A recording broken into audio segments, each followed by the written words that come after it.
Chapter number 11 का second theorem है। सबसे पहले इस थ्योरम को हम डायग्राम की मदद से अंडरस्टैंड करते हैं। तो इस थ्योरम में आपने दो सर्कल्स कंसिडर करने हैं with centres O and O prime respectively.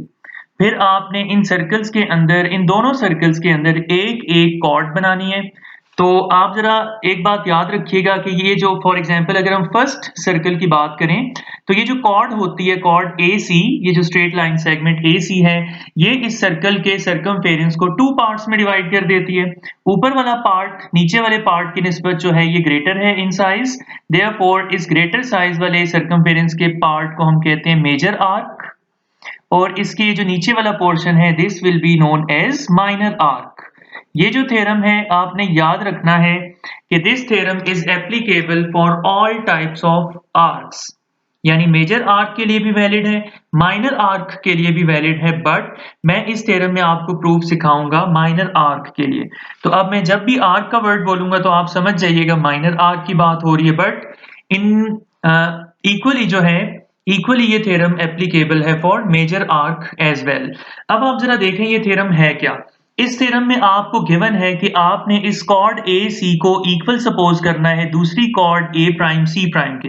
इन दोनों की मेजरमेंट्स इक्वल हैं। फिर आपने प्रूव करके दिखाना है कि इन दोनों इक्वल कॉर्ड्स के करस्पॉन्डिंग ये जो दोनों माइनर आर्क्स बनती हैं ये भी इक्वल होती हैं।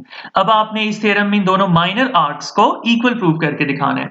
तो हम जरा स्टेटमेंट को पढ़ लेते हैं। If two chords of a circle are equal, ये सर्कल के अंदर अगर दो कॉर्ड्स इक्वल हो, यानी ये straight line segment AC equal हो straight line segment A prime C prime के, अगर ये 2 सेंटीमीटर लॉन्ग है तो ये भी 2 सेंटीमीटर होना चाहिए, ये हमें गिवन है।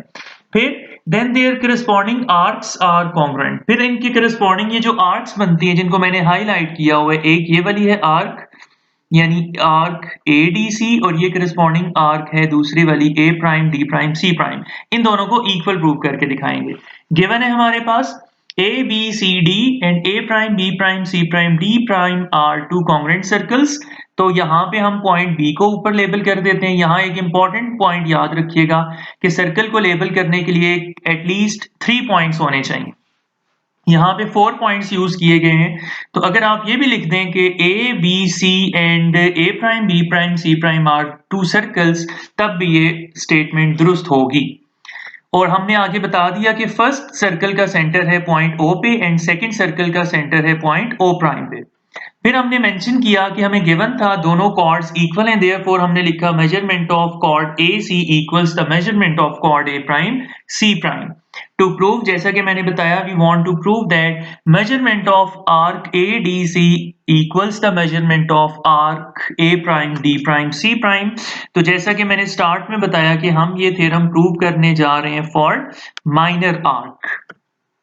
उसके बाद है हमारे पास कंस्ट्रक्शन में हमने O को A और C के साथ ज्वाइन किया। सिमिलरली O प्राइम को हम A प्राइम और C प्राइम के साथ ज्वाइन करेंगे, और इन कंस्ट्रक्शन की बातों को यहाँ हमने मेंशन कर दिया कि join O with A, O with C, O prime with A and O prime with C prime.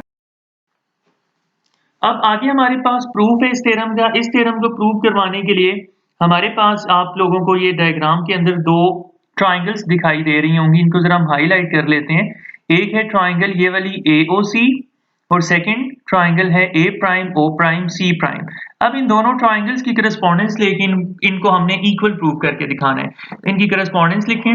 In correspondence between triangle AOC and triangle A prime O prime C prime. तो आप देखें जरा कि इनकी कौन कौन सी साइड्स हैं जो इक्वल हैं। तो देखें OA is congruent to O prime A prime, OC is congruent to O prime C prime because both are the radii of the same circle। और इसके साथ हमें गिवन था कि इनकी बेसिस भी इक्वल है, AC chord इक्वल है A प्राइम C प्राइम के। तो जब भी आपके पास दो ट्राइंगल्स ऐसी हों कि उनकी तीनों साइड्स इक्वल हो जाएं, तो SSS थ्योरम की वजह से दोनों ट्राइंगल्स भी इक्वल और कॉन्ग्रुएंट हो जाती हैं।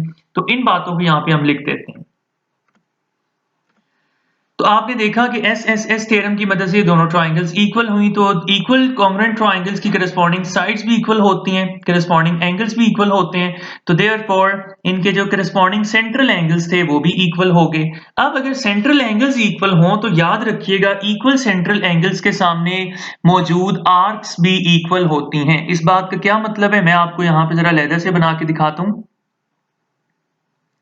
फर्ज करें ये एक सर्कल है और ये एक और डिफरेंट सर्कल है कोई। फर्ज करें आपको बता दिया जाता है ये जो सेंटर पे दो एंगल्स में हाईलाइट कर रहा हूं ये इक्वल है। ये एंगल 20 डिग्रीज है और ये एंगल भी 20 डिग्रीज है। तो अगर आपके पास दो सर्कल्स के अंदर, दो कॉन्ग्रुएंट सर्कल्स के अंदर सेंटर पे बनने वाले एंगल्स अगर इक्वल हों, दो इक्वल सर्कल्स के अंदर सेंटर में बनने वाले एंगल्स इक्वल हों, तो उनके सामने ये जो माइनर आर्क्स होती हैं या मेजर आर्क्स होती हैं वो भी इक्वल होती हैं। तो देयरफॉर अब आप जरा देखें, ये जो सेंट्रल एंगल है AOC, this central angle is equal to this central angle A prime O prime C prime. तो इनके करस्पॉन्डिंग ये जो माइनर आर्क्स हैं इनको भी इक्वल होना चाहिए due to this property. Therefore measurement of arc ADC is equal to measurement of arc A prime D prime C prime.